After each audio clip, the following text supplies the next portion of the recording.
열왕기상 8장 1절에서 11절. 오늘 말씀은 성전 봉헌식을 다루고 있습니다.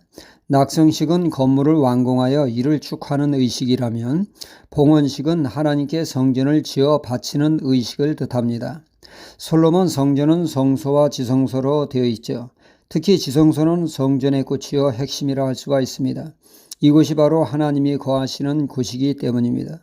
이 지성소에는 법궤가 있는 곳이기도 하죠. 이 지성소의 법궤를 모시는 내용을 다루고 있습니다. 법궤는 세 가지 내용물이 있습니다. 만나 항아리와 아론의 쌍나 지팡이, 그리고 모세가 하나님의 산에서 받은 십계명 두 돌판이 들어 있습니다.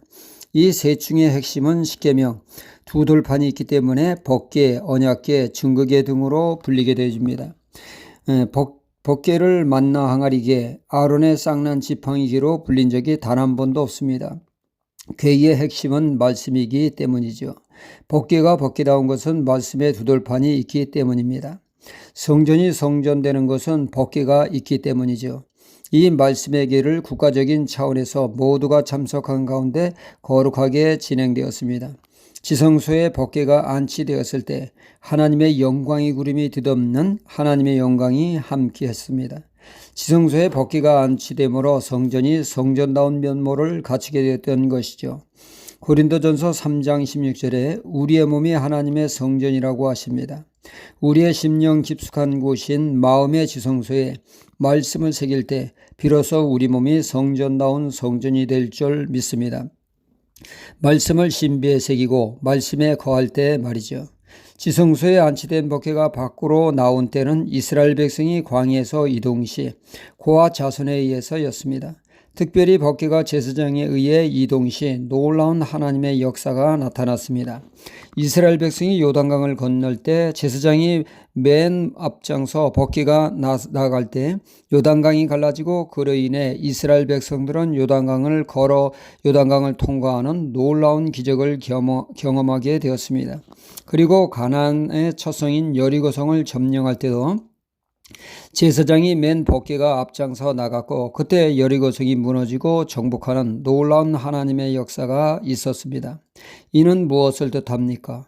우리가 말씀이 이끄는 삶을 살 때 하나님이 함께 하시며 승리케 하신다는 것 아니겠습니까? 말씀이 이끄시는 대로의 삶, 말씀의 영향 아래에 있는 신앙이 참 신앙의 모습입니다. 1907년 평양 장대연교회 대부흥운동이 일어난 후 1년 후 1908년 조선예수교 장로회는 우리나라 1호 선교사로 이기풍 목사님을 제1호 선교지로 제주도를 선택하게 되어집니다. 한국 최초의 선교사로 지원한 이기풍 목사님은 평양 장대연교회에서 선교사 파송 예배를 드리고 1908년 2월 목포에서 배를 타고 제주도를 향하여 출항하게 됩니다. 추자도 근처를 지나는 순간 배가 급물살에 휩쓸려 난파를 당하게 됩니다.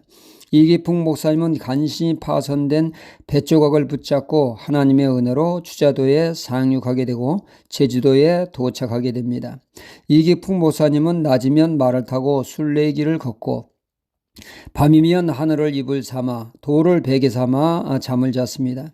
그는 먹을 것이 없어 직부리와 산나물을 키워 먹으며 늘 굶주림에 허덕이게 됐죠.